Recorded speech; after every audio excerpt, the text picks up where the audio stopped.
we're going to start with Scott Martin. It's all yours. After all this, Well, welcome. Um, it's a slightly different start than anticipated, but luckily, District 770 is kind of becoming a home for me over the years, so I feel very comfortable starting in an informal way with you all. Maybe as a way of collecting us and getting us grounded in where we are and what we're doing today. I'd like to have everyone just take a second and get comfortable where you're sitting. Maybe a few deep breaths in. And as you're breathing, let's think about why did we join today? Why did you take the time this afternoon to be with all of us, to be together, to hear from what looks to be amazing speakers doing amazing work around the world? And as you think about that, I'd like you to introduce yourself in the chat and think about name you want to be called today or how you typically introduce yourself. And think about someone that you feel is responsible for inspiring you to care about peace. And so if we could all just sort of think about that for a moment and name at least one person who helped connect us to our path of peace. I'll also do the same.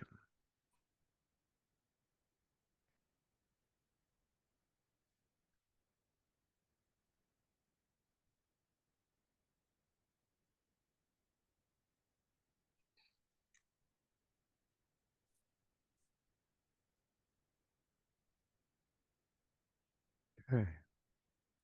So I'll keep talking while we're doing that, and I invite everyone to keep an eye on the chat and all these different people of inspiration as we do it.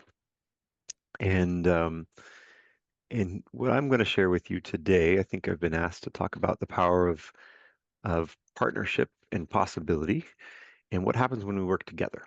And also, what happens when we bring in our other parts of ourselves into the work we do. For example, something I'm really passionate about, and I'd love to see a show of hands of those on this call. How many of you have either led large organizations or large projects or been a manager of many people or several people? How many on this call? Okay. And in a group of Rotarians, tends to be a lot of us. But there's something that happens when we get into our charitable giving and our humanitarian work. All of that business acumen and entrepreneurship goes out the window. And we don't have the same level of expectation of people that we are helping as we would and what we know creates sound business environments for ourselves and the people that we are supporting. So why would we do it in our humanitarian work? And so one project that we're working on in um, Trinidad and Tobago is the goal is to try to weave these in together. What we know about positive peace and social entrepreneurism and social cohesion, and we bring them all together and what is possible when we're able to do that. And so Susan Hartley, who's also on the call, she's the prime mover of this. Charlie Allen, who's also on the call, contributed to it. And just recently, with a partnership between IEP and Rotary International, we were able to get funding. And so my organization, Mediators Beyond Borders, were able to go down and support a group of very dissimilar folks to come together to work on a green market or a farmer's market project. And why that's important is because of the traditional role that markets have in so many different cultures and of a place where people to get together and they share both commerce, but the stories about each other. And one way to combat disinformation and what we hear on the media is by talking to each other and actually being in communion with each other. And so we can start with this is a place where we're building commerce and prosperity, but we'll build true prosperity by being able to be connected with one another. And so instead of the migrant group of Venezuelans feeling like a threat, what happens if they become an asset? And what if we look at them as being an essential part of the fabric of our community? And I'll share with you. one of the words that I started with, I always do a greeting in a local culture and country. And so I said, Ipochi, and asked if anyone knew what that meant. And of course, nobody did. And I said, well, this is the language of the indigenous people of Trinidad and Tobago. Now, the indigenous people of Trinidad and Tobago, if you go back far enough, they come from this Roanoke Valley. Anyone know where that valley is? Venezuela. So the original people of Trinidad and Tobago had originally come from Venezuela. And so a lot of times what we claim to be the indigenous people has to be how far back do we go? And so when we look at how related or interrelated we are, it's hard to make that distinction in many cases. And then what we do is create a connection such that fabric feels so much more important than even having to make that distinction. And so I want to share with you a little bit of what we went through together. And so you can get a flavor for what these pseudocoded workshops look like and what we're able to accomplish in that amount of time. And so one of the ways that I look at conflict, I'll share these slides with you here, is that we can boil conflict down to three basic human needs. And these are, oh, it says my screenshot share failed. Let me try this again. I think I'm a co-host, shouldn't have an issue here. Okay, great. And if you think about all of the conflicts you have in your life, I propose that all of them come down to one of these three things. Now, another gentleman came along and said, well, that's an oversimplification. And really what we're talking about is these are 9 basic human needs. And it's our ability to meet those universal needs, which is what I propose creates positive peace in our environment, which is, as many of you know by this point, the opposite or difference of negative peace, where we're not just fighting with each other, but actually actively feel responsible and the ability to meet each other's universal needs, which is where the positive peace, pillars of positive peace come into play. And so what IEP has done is they've created a way for us to measure these different indicators, which I propose are also ways to meet whether or not our universal needs are met.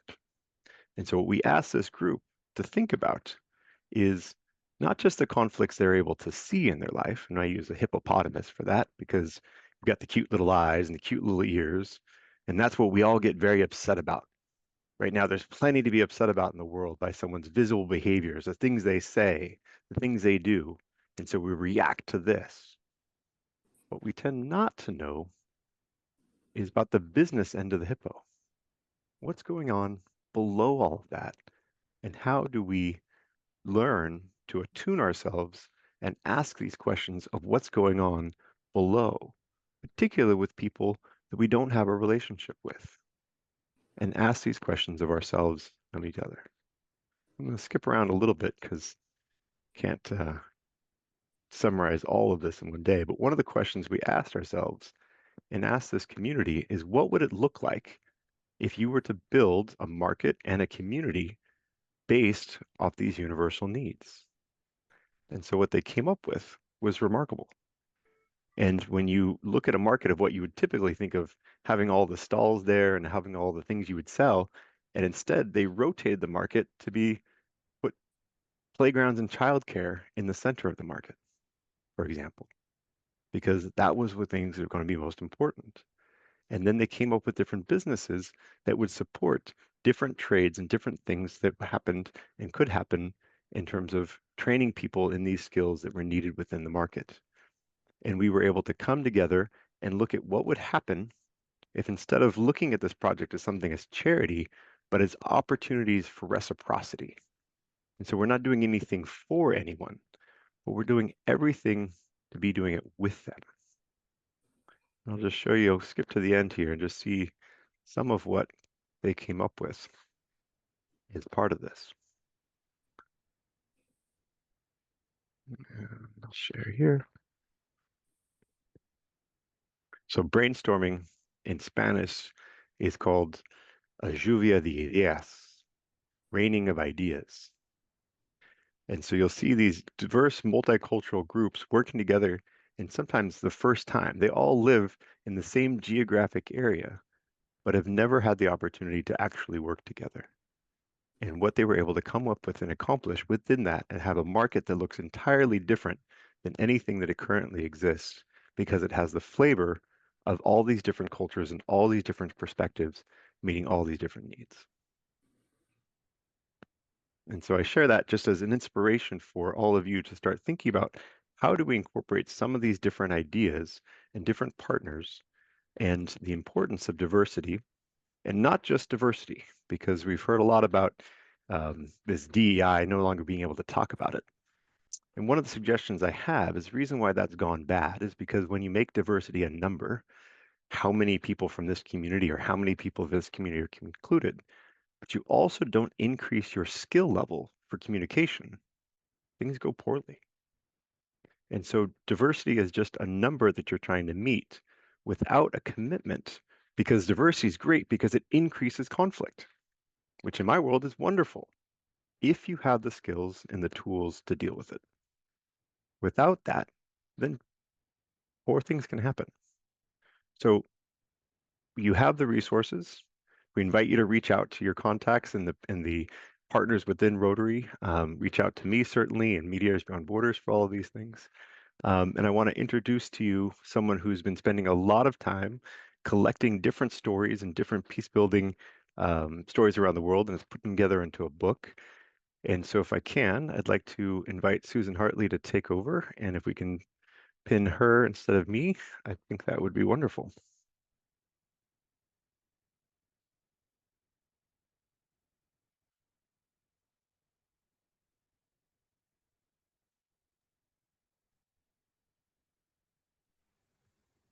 Thank you. Thank you, Martin. And thank you, Naveen, and the members of the District Peace Committee for this opportunity. It's lovely to see those pictures, Martin, because I hadn't seen them before, and to have been there as we all initiated this conversation about how to make this happen. So it's really exciting to do that.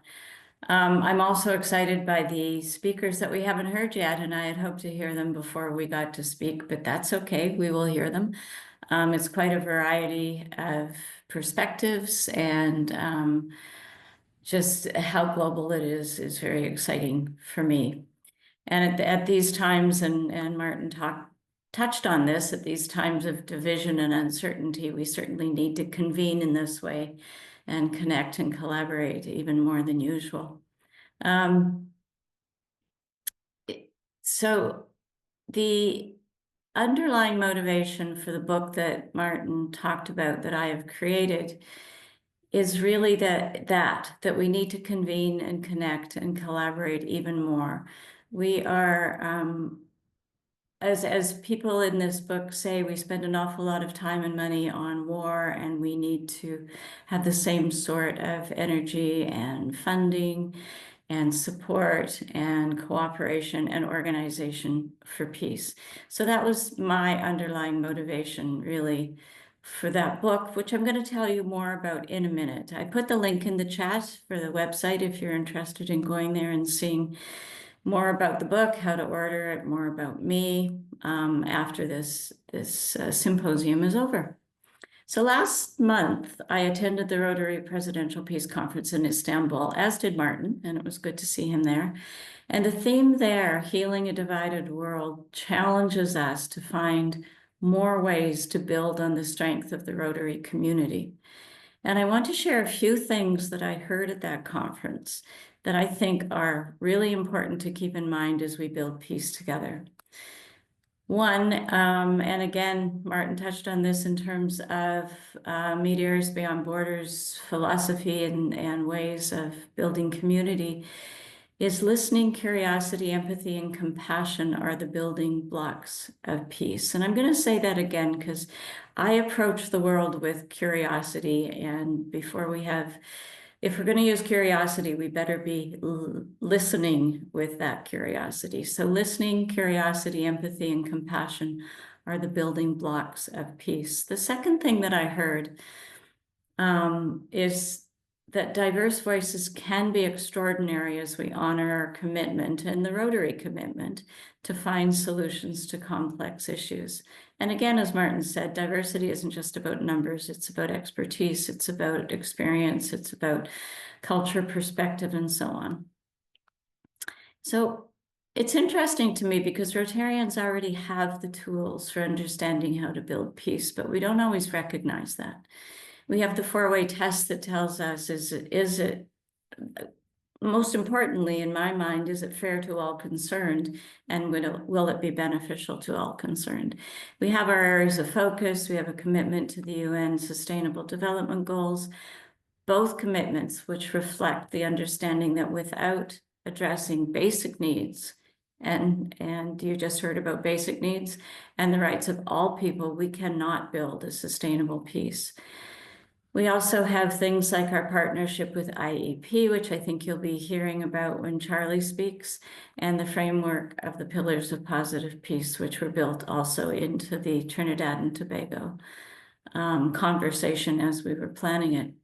And those help us understand how to build systems and structures and attitudes that are going to provide that foundation that we need for sustainable peace. Another thing I learned, or I heard actually very frequently at the Rotary Presidential Conference, was that together we can build peace, and that will take us all to do the work to find the solutions to these complex issues. So I had a breakout session that I ran with a friend and colleague, and I had the opportunity to explore this whole thought about together we can do this in the breakout session that I offered.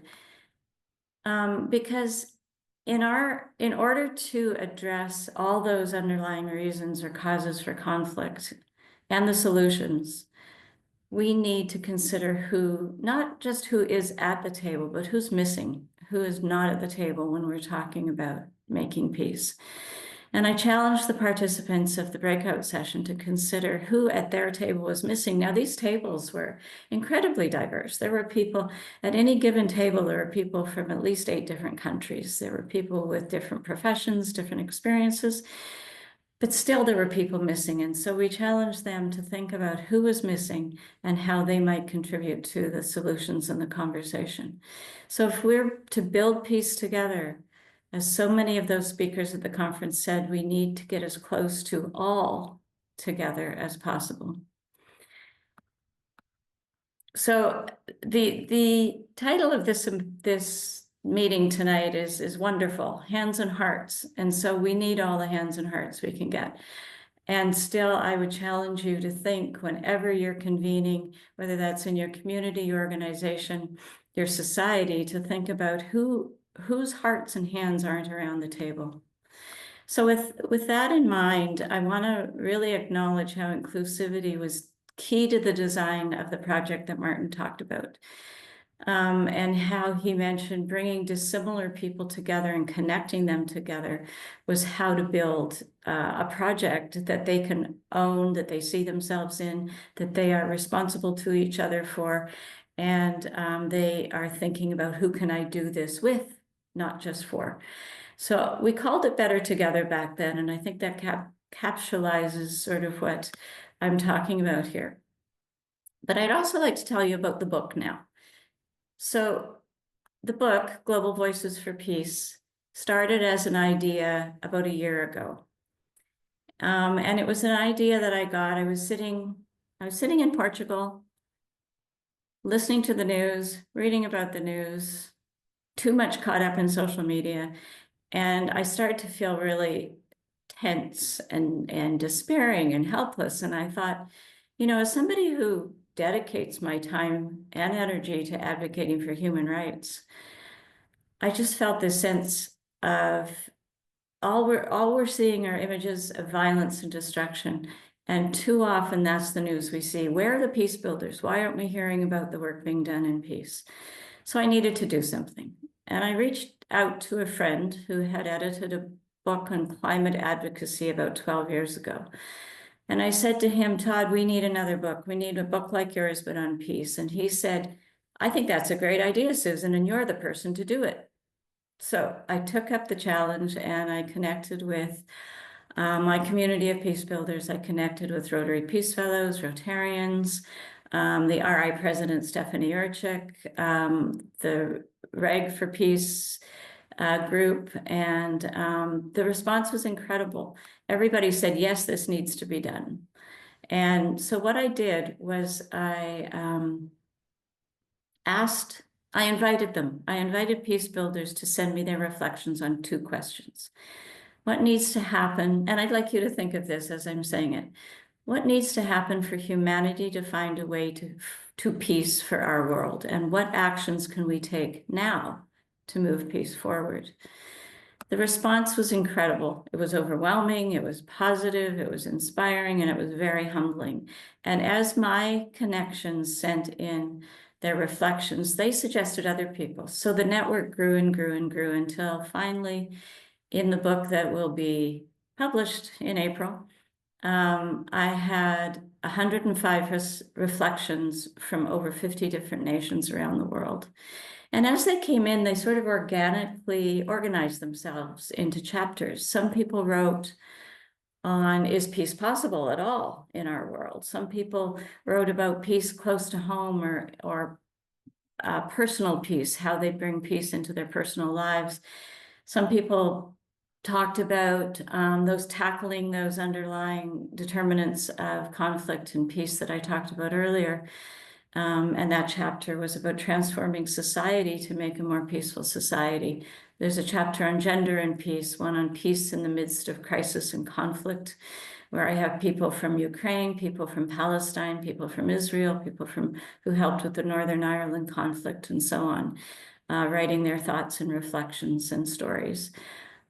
Discovering new alternatives. So what aren't we looking at? How does AI fit into this? How do we change the language that we use? How do we,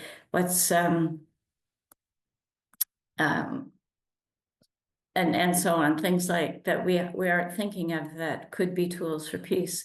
And then global considerations. How does it intersect with climate action, with climate change, with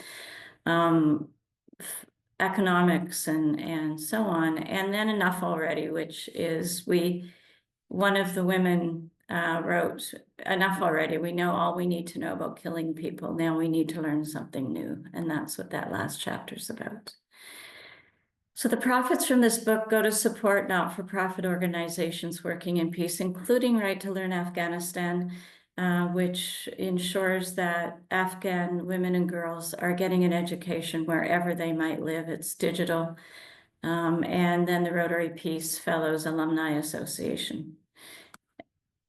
So I have, to end, I just wanted to tell you the goals that I have for this book, because I think they go back to the convening, connecting, and acting. So the first goal I have is to increase the understanding in the world, in the general discourse, that peace building is alive and well in the world over, and that peace is possible. The second goal is to connect peace builders around the world and create opportunities for collaboration and mutual support in their peace building work. And the last one is that I hope that readers of this book from around the world will be inspired and motivated to look further into the peace builders, to the organizations that they are with, to their projects, and moreover, become everyday peace builders and be inspired to be that. So I hope that the reader will come to see that each one of us can take conscious steps in our own lives to move towards making global peace a reality. It's an advocacy project, it's an educational initiative, it's an exercise in connection, it's a fundraiser, but mostly it's a collective call to action by diverse voices working in the field. So please visit the website, because I think we can do this together, but it needs to be all together. So thank you very much. And I'm not sure who I'm passing it on to. Susan, thank you so much. It should have been Charlie, but I have Karim with me. Karim is connecting from Iraq, and he's between checkpoints. So you can imagine the intensity. And we're just really trying to connect when he has access to internet, and he's not able to return again. It's going to take a lot of time for the checkpoint. So I hope he said he's with us now. Karim, are you with us? Yes, I am. Greetings to everyone. Okay, thank you. I assume you can hear me and you can see me. Yeah, yeah. Between Very well. checkpoints, you said. Well, I managed to find a cafe, landed at a cafe that sells gelato, but has no ice cream. It has smoothies. Yeah, thank you Extremely so much. surreal. Yeah, thank you so much for being with us. You're joining from Iraq, and yeah, you've been in a lot of situations that we'd like you to share with us. Well, thank you very much, Naveen, and I'd like to extend my appreciation towards every one of you doing, manifesting great energy and great power of peace with strength and perseverance and dedication and determination towards a better world. Without such initiatives and belief, I think we are born dead. Other than that, there is so much to share, but basically the perspective of peace that we're trying to instill and manifest again and secure is a mindset. Is a mindset and a commitment that overcomes the obstacles of now towards refinement, cultivation, of a better tomorrow, towards a commitment to expression, confidence, self worth, and a collective of a collection of positivity versus the toxicity and the impending doom of uncertainty and ugliness and the grotesque reality that war creates. I grew up in a war zone and witnessed two major wars of the 20th century, 91 and 2003. Then I came back to Iraq as an international advisor prior to getting back to in 2008 to promoting peace and perseverance through action and through determination towards creating connectivity and interdependence. Peace Through the Arts as an organization commenced a large, multifaceted, holistic approach in Iraq and part of the MENA as well as the Levant in a few cases, specifically after the 2014 ISIS situation. It had reached a level of functionality and still does that is holistic and resonant and immersive, that is not limited to music, frequency, connectivity as means of manifesting commitment to peace, but also education, leadership, youth empowerment, women empowerment, values, but and above all, cultural identity. We have witnessed so much crises that were relevant to cultural identity crises.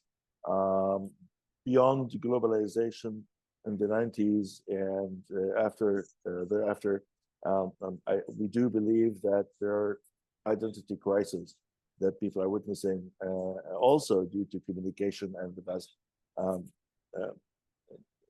the speed of communication lately. It's leaving some people really wondrous and somehow drained within communication, but it's creating the sense of what cultural identity and belonging means, and we're achieving that through empowering mitigation, dedication to the immersive experiences I've mentioned, and also through music and arts and education. It gives enough. We give enough space for self-expression, and then stretching a personal experience into an experience that can be shared within this mosaic, the spectrum of ideas and beliefs that people share in an orchestra and then they perform their own compositions. So we've created a unique method of expression through instantly composed compositions and improvisations in the terms in the case of music and performance, but also we've created a foundational operation to turn education and culture into a life, into a human need versus entertainment and sort of an added value of normalcy to be experienced, if so. And this is not limited to war zones, but it stretches to everywhere that our species actually try to survive. So refinement and civility became a basic need, a human need. And we have witnessed that also directly when we have worked with lots of the refugees and displaced families and women, ISIS survivors in different parts of Iraq and the Levant. And the way we were received and the way I was received was extremely overwhelming and touching, when people were extremely appreciative towards us sharing civility with them versus just wishful thinking or and hopes for a different present by offering food or shelter or blankets. All of that was offered, but we've added the concept of civility, and how is that relevant to overcoming the obstacles of what people experience due to war zones and conflicts. So as I've shared a few slides with you, Nadine, I'm not sure if these were already absolutely shown. Yeah, they're here. Andrew? And some of the rhetoric of what we do and why, saying that operationally we have a short-term, long-term, mid-term approach that is still ongoing.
Thank you so much, Karim, for everything. It's awesome. You shared with us how you are contributing to peace through painting, through art, and as you said, it's another venue for peace and for conflict resolution, hopefully. And we do hope so, and we do commit to continuing. As I said, we have an immediate operation on the going, and this is since 2007.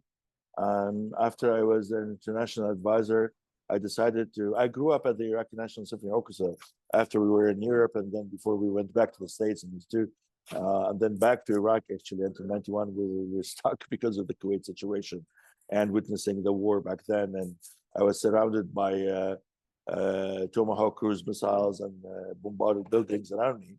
The only thing I could do action was to play Bach cello suites and to start improvising in '91. And this is what I could do. And then by the time I went back to the state, first to Cairo, Egypt, where I was born, actually, and all of directly, I had started teaching at the Conservatoire and lecturing, continuing physics and philosophy, and then continuing conducting, and then at the Opera House all the way to mid-90s when I went back to the States, and then went to Bloomington, Indiana to get my higher education in conducting and cello performance. The reason I'm mentioning all of that, and it's very rare when I have to talk and speak fast, but I'm just worried about the connections and everything else that we have over here, the uncertainty.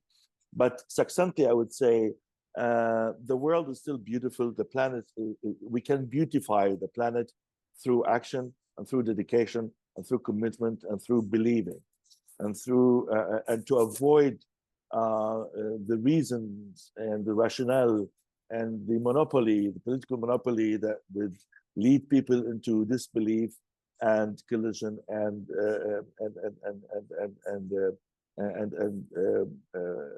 basically the materialism that is reconfigured into a basic foundation. I think wrongly. Economy should be a support for a better tomorrow. Thank you. Basically, our short-term, midterm, short-term, and long-term efforts are on the going. I have shared a little brief concept also for the group chat over here, and you can share my email address, Karim Wasfi at Peace to Arts. Naveen, I'll be more than happy. Now we are Rotarians at Great Britain and Ireland. I was a Vienna, Virginia Rotarian, but now we're back to the UK, which is okay. But we're continuing that, and hopefully I aim to create enough collaboration with every one of you, and whether it's in Iraq or the Levant or Egypt or even back in the States, we'll be happy to share in details more of how we do it and why we do it and the mindset that we have managed to create. Absolutely.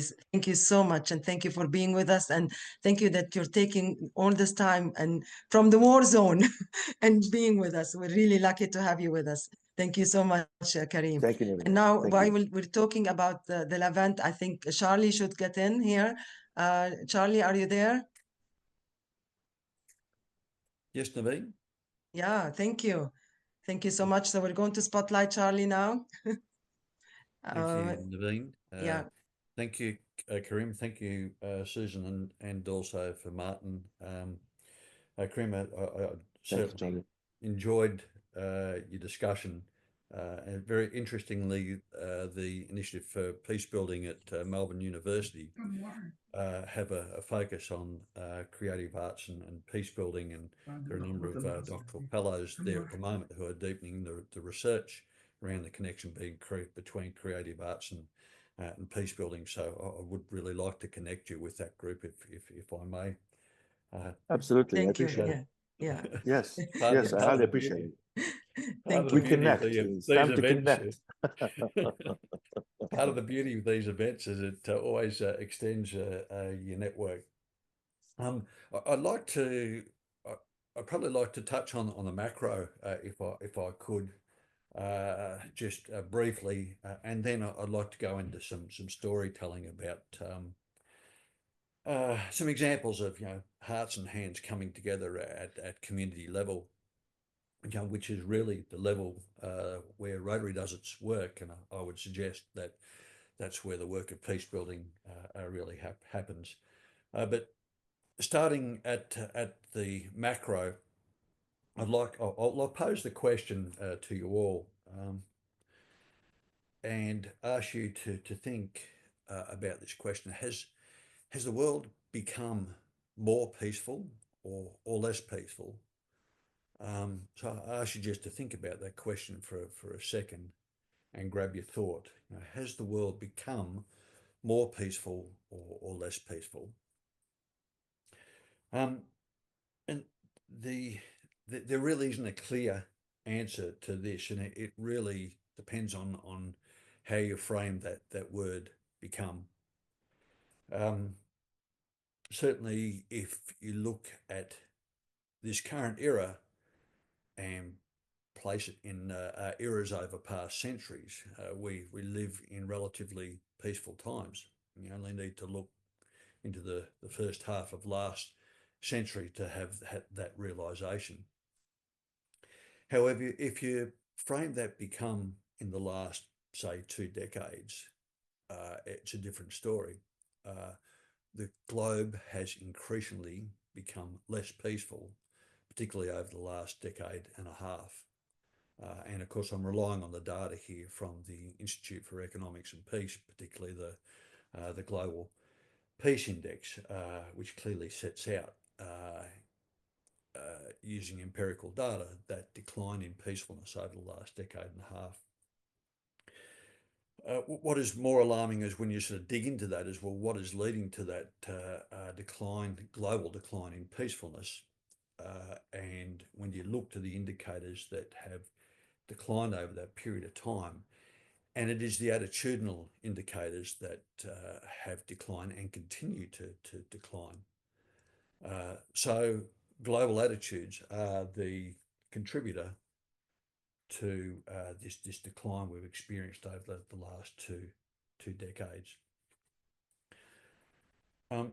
So that's about all I wanted to deal with at the macro level. As I said, I want to talk about community level, where most of us as Rotarians and others do our work, and where most of us as peace builders do our work. And I'd like to do that by talking about a couple of examples. And these examples are Rotary-led. Martin's already explained an example in Trinidad Tobago, where certainly there was the Rotary family were well included in that particular project, as was some Rotary funding, if I understand correctly. The two examples I'm going to mention are both Rotary-led, or I should say Rotary-led and Rotary supported. And the first example is an example from an organisation called Project Rosanna. Some of you may well be aware of Project Rosanna, or Rosanna as it has now become known. And Rosanna's focus is on health diplomacy, and health diplomacy to create positive community impacts in Israel and Palestine.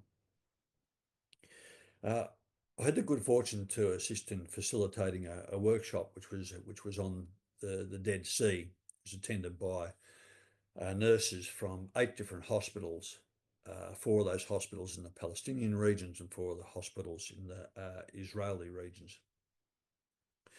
It was a 4-day workshop, and when I think back to the start of that workshop and the language that was being used by the participants, they used language like, I have never sat in a room with the other side before, or I've never had a conversation with the other side before. This is the language that was being used.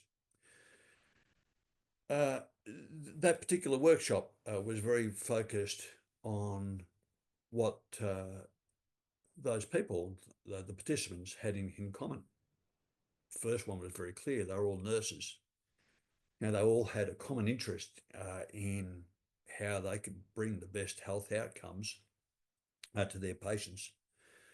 They were all interested in learning how to become better practitioners, including learning from each other. And of course, they all faced similar challenges, whether that's personal challenges or professional challenges.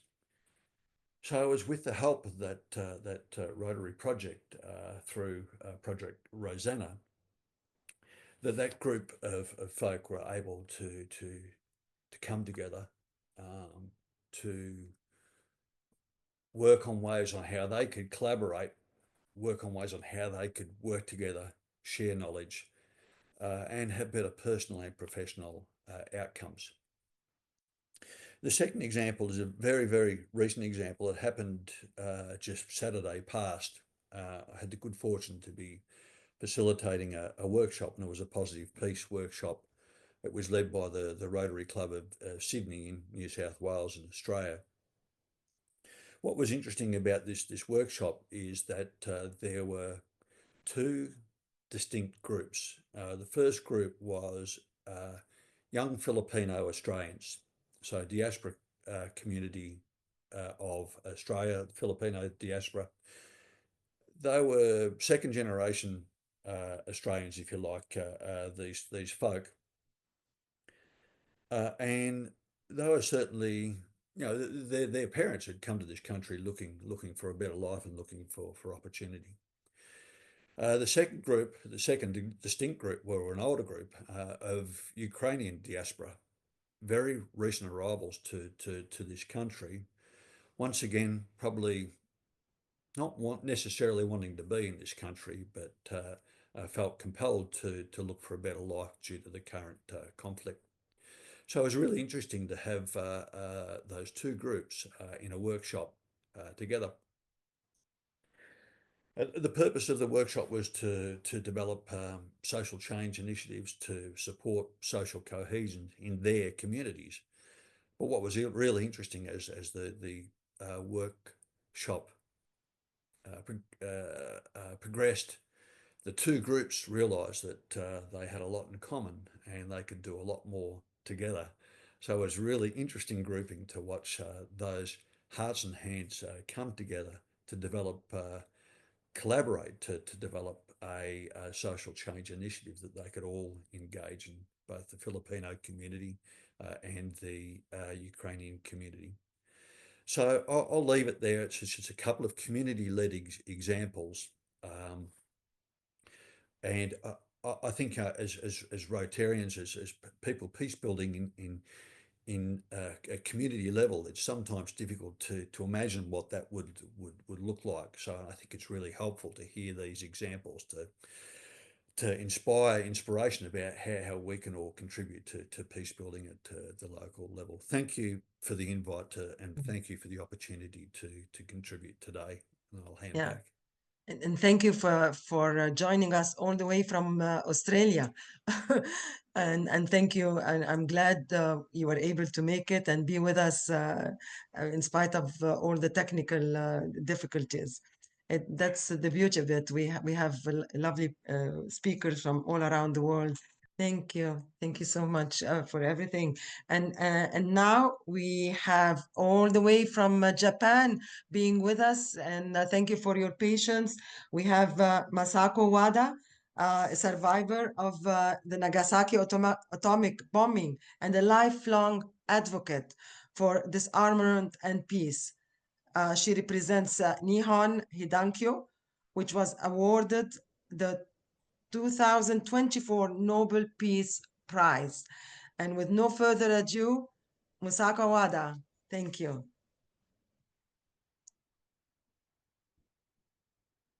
Good morning and good evening.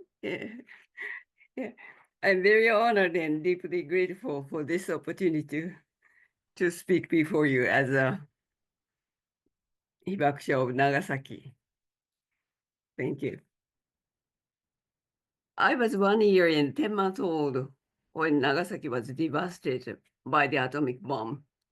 I was inside my house, located 2.9 kilometers away from the blast center. Thanks to the mountains surrounding the central part of Nagasaki City, which somewhat shielded my house from direct impact of the bomb. So I did not suffer any burns or injuries, and I have survived to this day. As I was only a baby then, I do not remember anything about that time. And I can tell you of the indescribable tragedies that our senior hibakusha witnessed and experienced on that day and in the aftermath.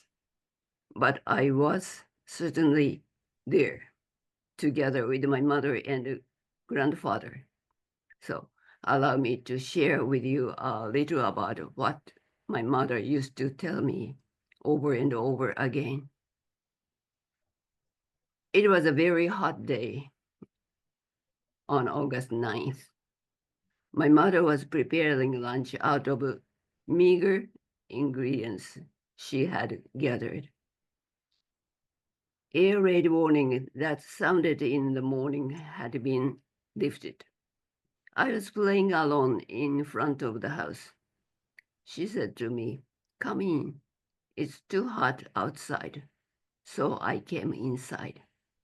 It was a usual pre-lunch time in a quiet residential area. Suddenly she heard a tremendous sound. When she came to, she found it over 30 centimeters, about 1 foot, pile of dust accumulated inside the house, located about 2.9 kilometers south of the blast center, which was in Urakami district in the northern part of Nagasaki City. The pile was composed of shattered and fragmented window panes, sliding doors, and clay walls of the house. The green mountains surrounding the city have turned brown. After a while, my mother saw a startling sight, a line of people escaping a fire from Urakami, the hypocenter, and seeking water and help, came over the mountains and descended from Mount Kompira to the urban area where our house was located. From a distance, the people staggering down looked like a line of ants. But in fact, they were a row of burned and injured chocolate-colored people. They had little or no clothing on, and their hair was blooded and matted like horns. In the space next to our house, a vacant lot created by demolishing houses in advance to prevent the spread of fire during air raid. Cremations continued day after day. The smell of it made it impossible to eat anything. The corpses of the victims were brought in by the box-shaped garbage carts, one after another. People who collected the bodies from the roadside grabbed the limbs and threw them into the garbage carts so casually. Burnt limbs are sticking out of the carts like dolls. People were talking about how many or few there were each day, and soon they were stopped feeling anything at all about the site. There, the bodies were burned like garbage. What is human dignity? Should human beings be treated like that? My mother used to tell me that every August that smell would come back. On the 15th of August, the day the war ended, my mother was sent to the temporary relief station. She helped with the treatment of people who had been taken in for injuries and burns. The sight of the people lying on the floor filling the auditorium was beyond description.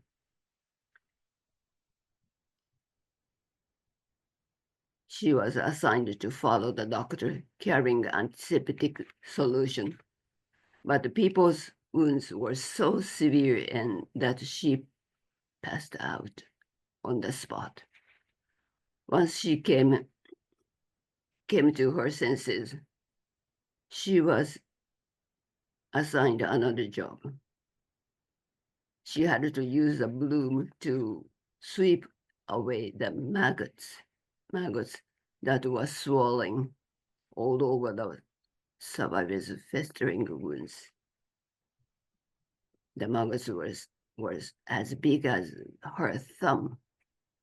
She had never seen maggots that size, that big, and in such large numerous, and thought she would never see them in the future.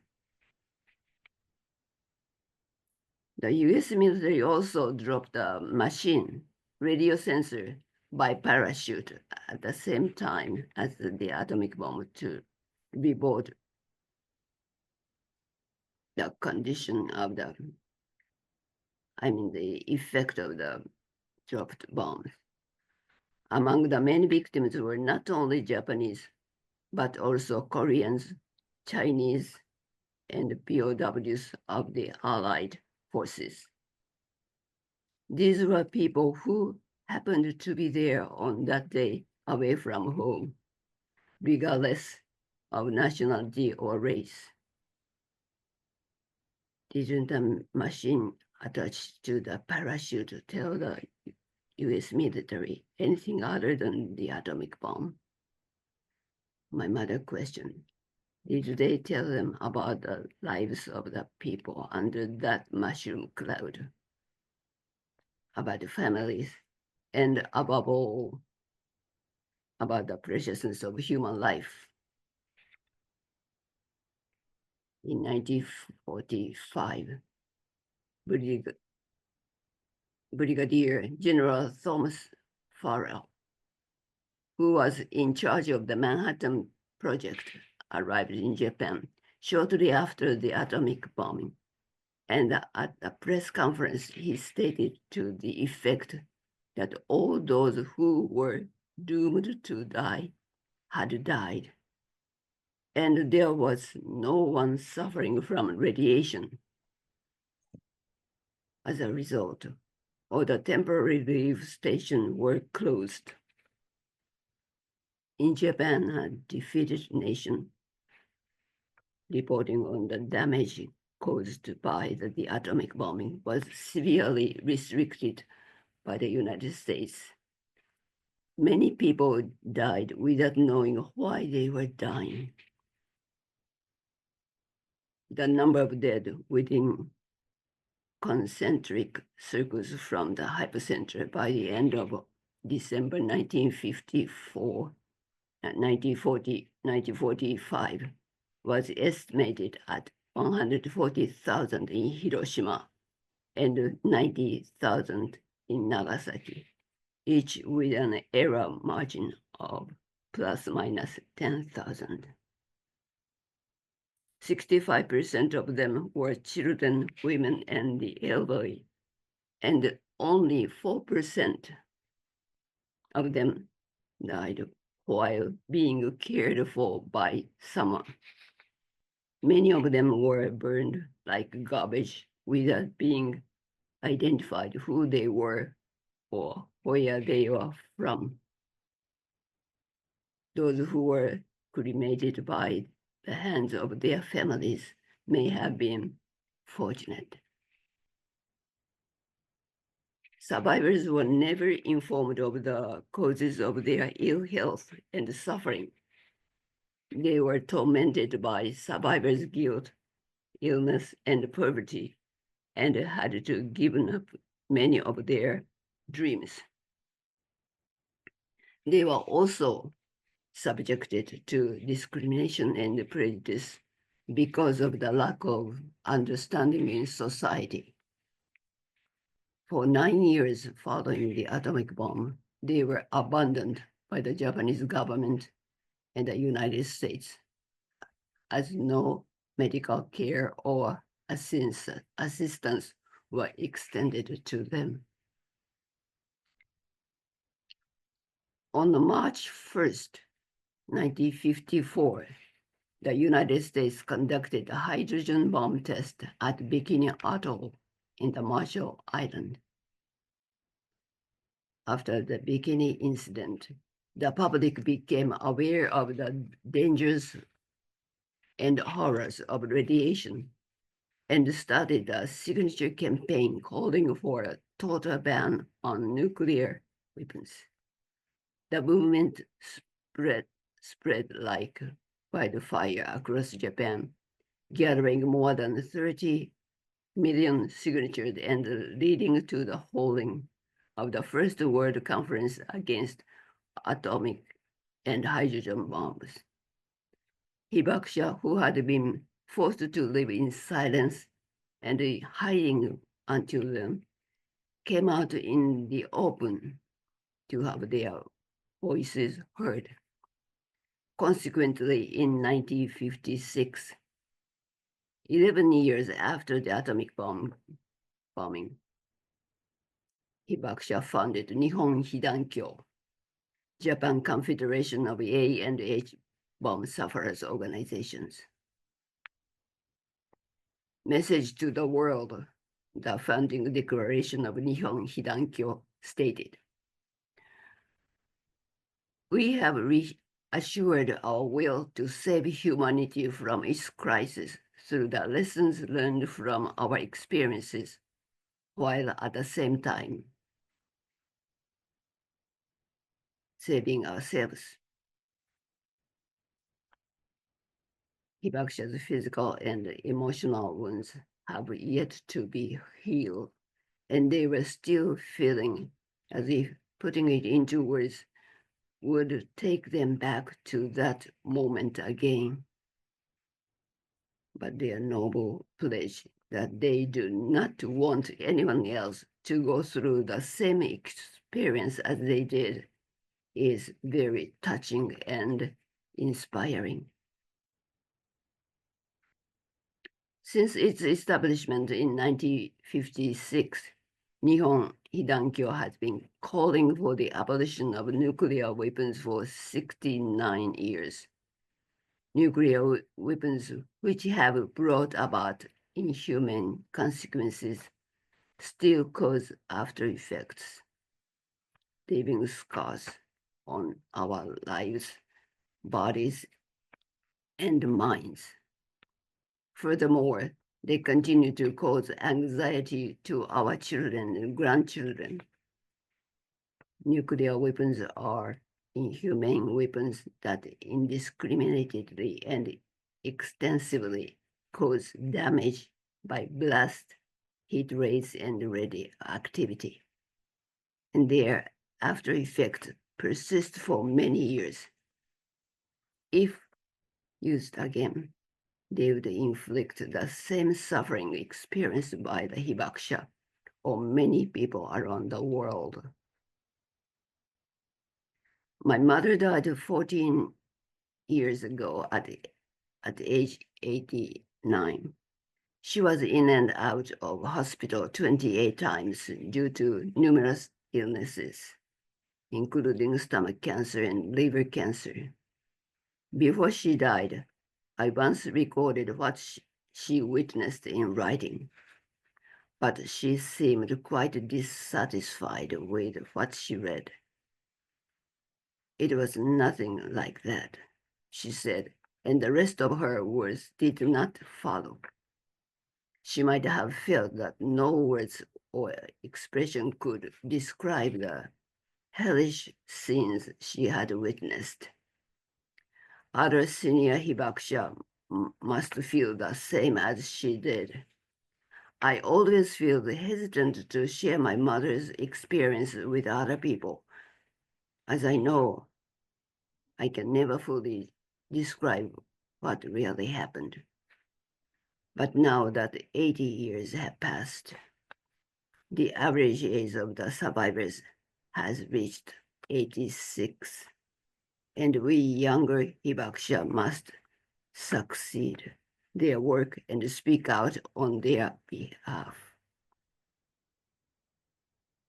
With the adoption of the Treaty of the Prohibition of Nuclear Weapons in 2017, a heavy and rusty door has begun to open, and we are finally seeing a ray of light, illuminating our pace to achieve our goal. Hibakusha have given testimonies on our experiences across the world, despite the painful memories drawn them back to those 2 days.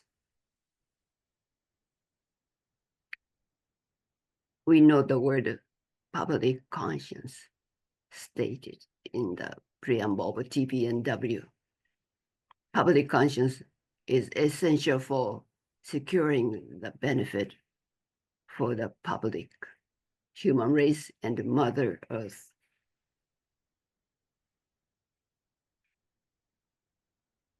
Nihon Hidankyo was awarded with Nobel Peace Prize 2024. The reason for the award was clearly stated by Nobel Committee Chairman Hogan Friedness, who was 40 years old. By continuing to appeal through their own painful testimonies, hibakusha have contributed greatly to the establishment of the nuclear taboo. Hidankyo is an organization of extraordinary witness who demonstrated through the testimonies of their experiences the catastrophic inhumanity of nuclear weapons, and have struggled to defend the human race from the danger of nuclear weapons for the last 80 years. The committee highly evaluated the work of each hibakusha, each and every hibakusha, by sharing their experiences and witness accounts has conveyed to people in human consequences and reality brought about by the use of nuclear weapons. The significance of the award to Nihon Hidankyo was emphasized in order to let the world know that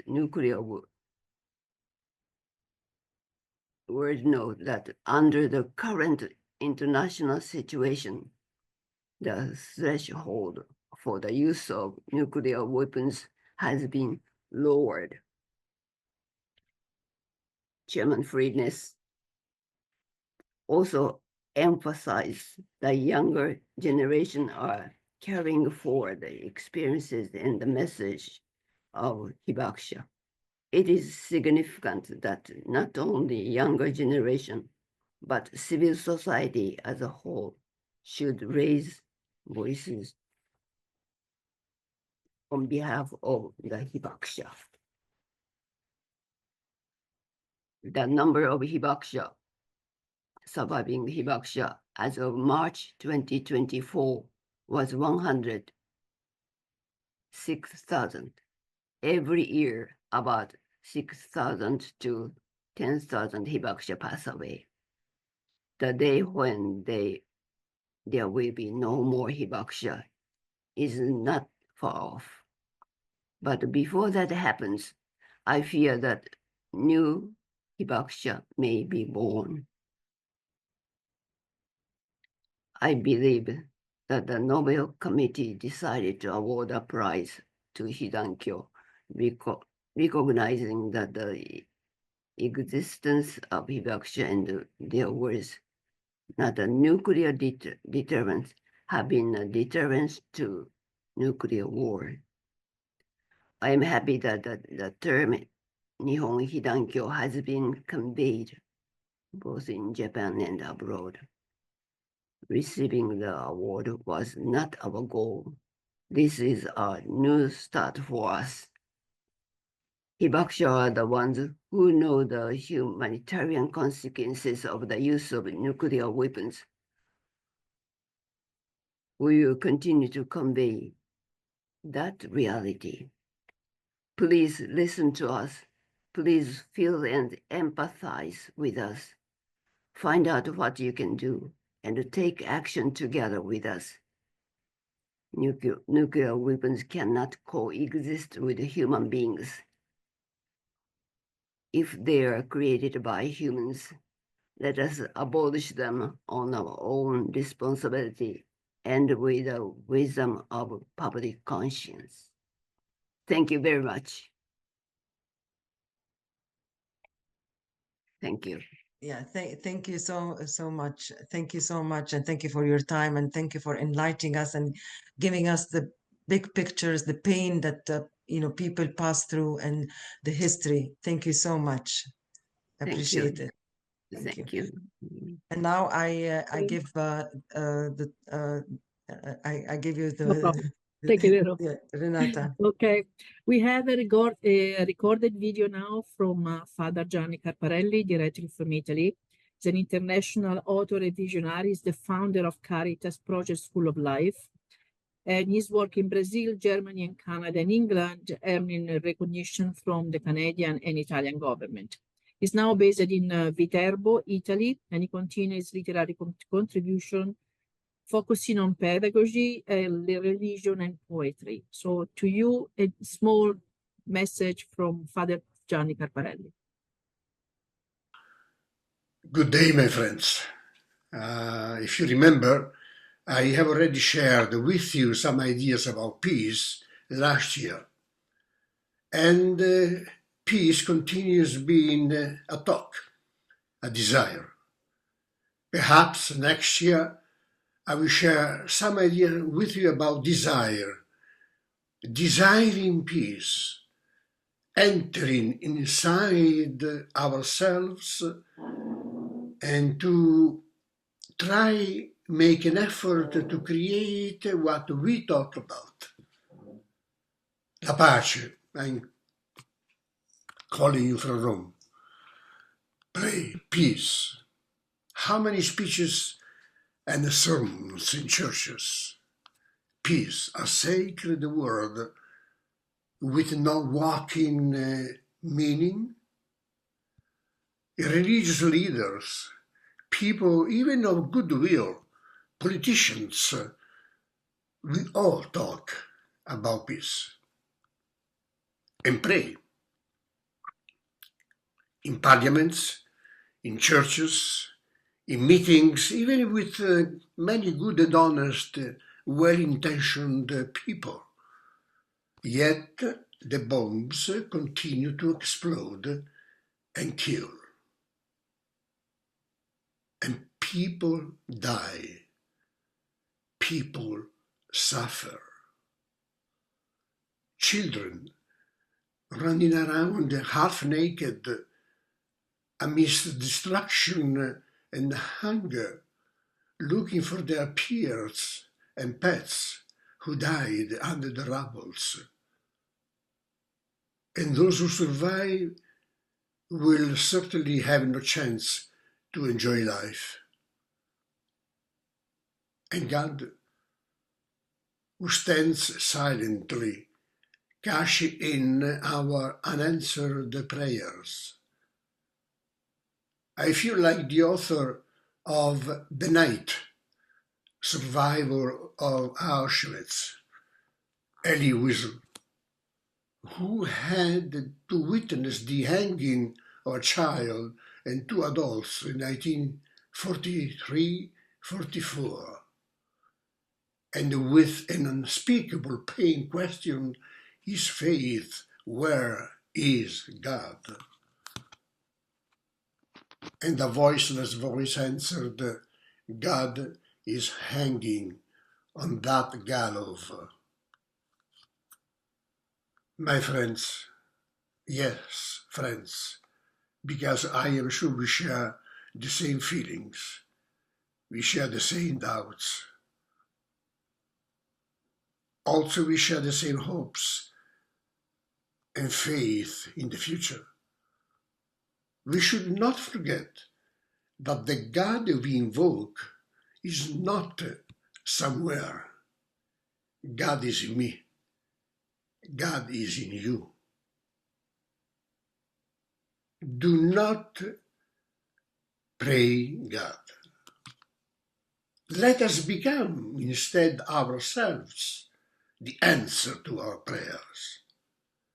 Our hands and our life are the answer to our prayers. What can you and I do to put a stop to this nonsense from creeping into the unconscious of so many people? I am certainly thinking and reflecting about, because I can sow seeds of peace. You also can do. And they will gently grow. Let us be gentle. Let us be kind and welcoming. Let's greet people with a smile and help those around us who might need our silent, respectful presence. Let us help those who are already helping with volunteer time and expertise as you do. Let us be the hands of God, and peace will grow like a blade of grass through the cracks of the absurd. God help me to be that blade of grass. And you, my friend, join me. Do not only pray for peace. Doing this, we will be the answer to the prayer we pray for. A prayer with no words, but a ritual life and presence for many and for us. I thank you, my friends. Let us become a prayer. What an inspiring message. Wow, Renata, what an inspiring message to all of us. And now we move to Afghanistan, from Italy to Afghanistan with Tahira. Actually, she's located now in Pakistan, and we're going to hear her message. Hello everyone, my name is Tahira Khadimi and I'm honored to stand before you today in this session. I'm 15 years old and my journey has taken me from my home in Afghanistan to Pakistan. I was born in a country where war has been a part of everyday life for as long as I can remember. As a child, I heard the sounds of conflict instead of laughter, saw distraction instead of playgrounds, and felt fear when I should have felt safe. I always can remember when I woke up in the morning and thought it would be the last day of my life in the city, or maybe I would never see my parents, my family, or my friends anymore because of the explosions that always happened in school. I always felt in danger and uncertain and unsafe. in my own home, in my own school, in the classroom, and when the teacher was just solving mathematic questions. But I could never imagine the day I would be denied my basic human rights so easily, but through some silly law. But it happened in 2021 when I was studying my sixth grade. Taliban took over Afghanistan, and it just destroyed all our dreams and goals all of a sudden. I was so worried about my future and my education because I was in sixth grade and I was not allowed to go to school anymore. When I finished my sixth grade, one day I sat down and thought, what do you want to do, Tahira? I thought a lot, and the result I got was this: that whatever you do, wherever you go, but you cannot stay at home without doing anything. You must get your education because it's your right. So I continued my education illegally and secretly in Afghanistan, and I was always afraid that one day Taliban might come to our school and arrest us because we're doing something against the law in Afghanistan. I felt more in danger. It became more stressful and it even made me sometimes feel feel depressed. But but I sk- I still can remember that when Taliban used to come to check the school, I used to run away from the walls, from the secret doors, jump, run, and do what you can, but not allow them see you. And it was so hard. The journey was not easy, and the situation in Afghanistan became too dangerous every day, more dangerous every single day. And when the situation got even worse, my family and I had to make a difficult decision. We left behind our home, our school, and everything familiar to us. We migrated to Pakistan, not knowing what the future held. The journey was not easy. We faced uncertainty, fear, and many challenges along the way. But we also met some people who helped us, who showed us kindness and reminded us that even in the darkest times, there is a light. I want to just say that through my experiences, I have come to understand that peace is more than just the absence of war. Being a girl is a crime in Afghanistan. Getting education, dreaming of a better life, dreaming of a life without oppression, conflict, and gender apartheid is a crime now in Afghanistan. They blame media for spreading what they call fake news.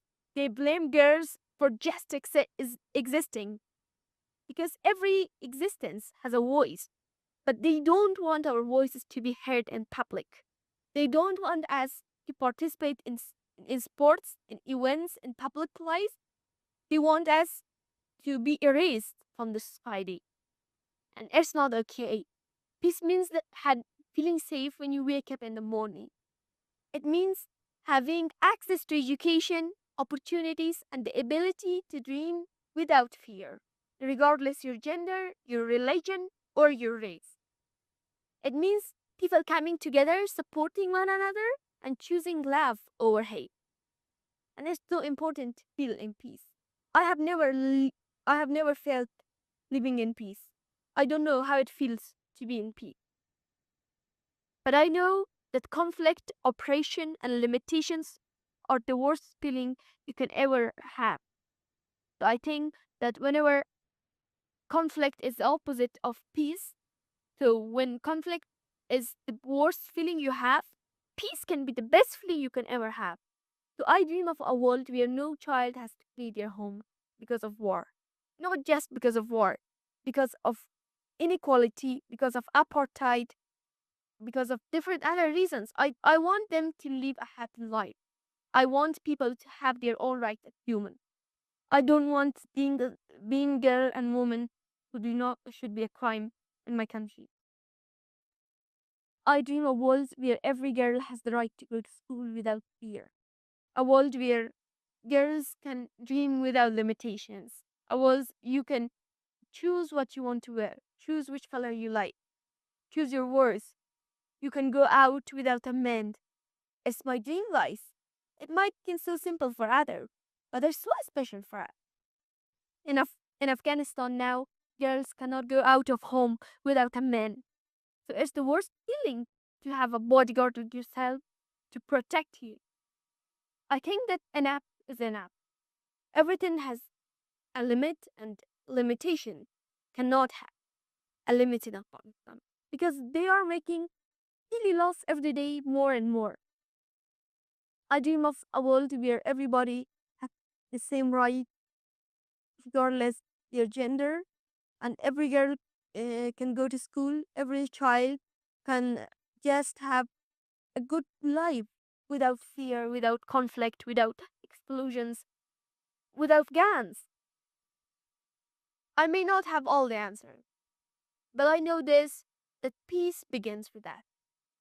It begins with the way we treat each other, the way we lift one another, and the way we never stop believing in a better tomorrow. Peace begins with our small act of kindness. And I think that we should work for peace because we can accomplish anything together. Today, I'm not just here to share my story, but to ask you to continue working for peace, to use your voices, your small or big actions, and your hearts to make a difference. Because if we all come together, if we choose hope over fear, we can create a world where every child, no matter where they are born, can live in peace, can have the same opportunities, can have access to good and quality education. I want the world to hear my voice, loud and clear. We want to stop gender apartheid forever. It's my message to everybody. Thank you so much for working for peace and continue doing this because it's the way you can live a better life. Thanks. What a powerful message. What a powerful message. Renata? Yeah. Yes, we are now listening to a poetry again from a student of the Joan of Arc Catholic School. The title of the poetry is Caged Bird by Maya Angelou. Caged Bird by Maya Angelou. A free bird leaps on the back of the wind and floats downstream till the current ends, and dips his wing in the orange sun rays and dares to claim the sky. But a bird that stalks down his narrow cage can seldom see through his bars of rage. His wings are clipped and his feet are tied, and so he opens his throat to sing. The caged bird sings with a fearful trill of things unknown but longed for still, and his tune is heard on a distant hill, for the caged bird sings of freedom. The free bird thinks of another breeze, and the trade winds soft through the sighing trees, and the fat worms waiting on the dawn-bright lawn, and he names the sky his own. But a caged bird stands on the graves of dreams, his shadow shouts a nightmare scream. His wings are clipped and his feet are tied, so he opens his throat to sing.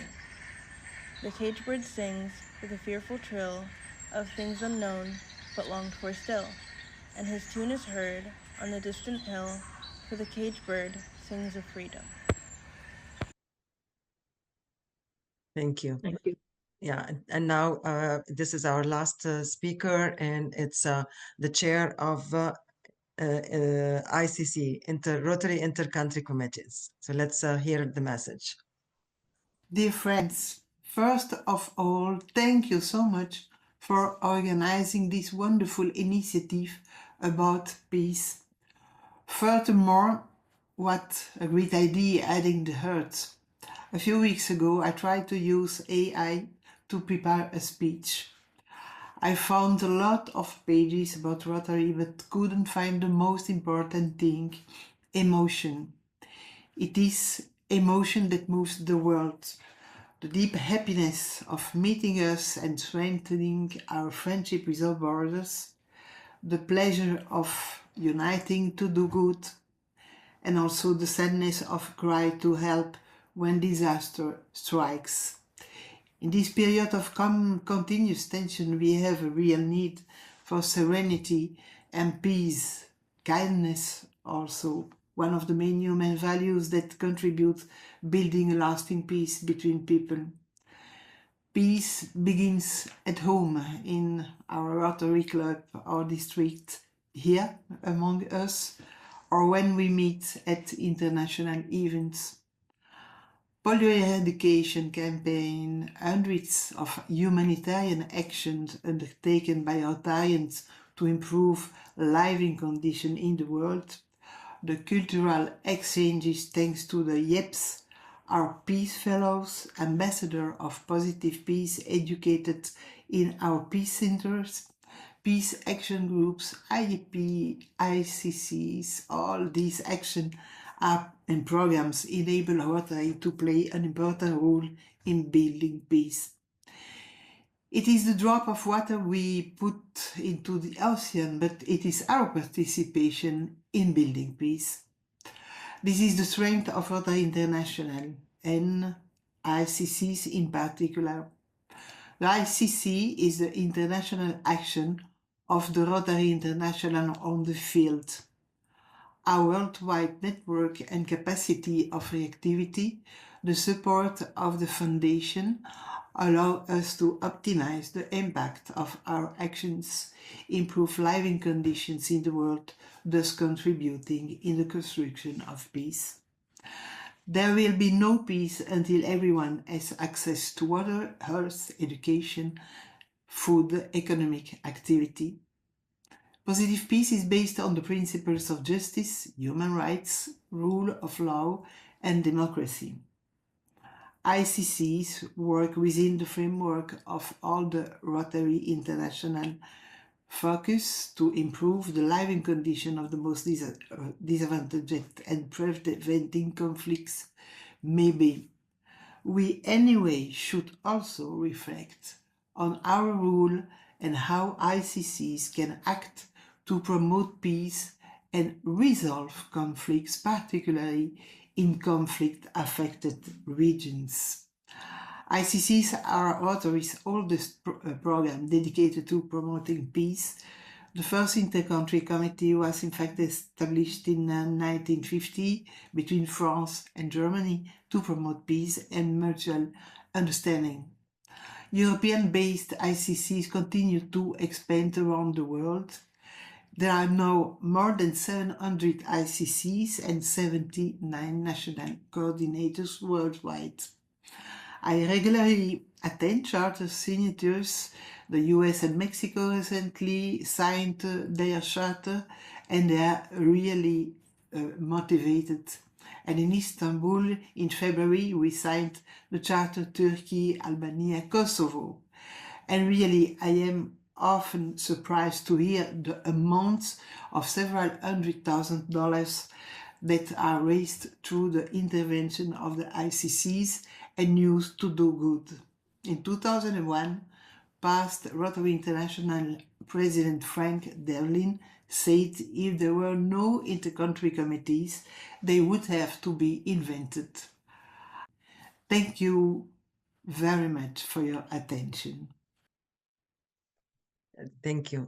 Thank you so much. And thank you everyone for being with us. And my apologies for all the kafafel that happened at the beginning, but it all ended nicely. And I'm sure you had a myriad of speakers, and I hope you enjoyed them as we did. So thank you so much, everyone, for being with us. Renata? Thank you so much. And it was a pleasure being here.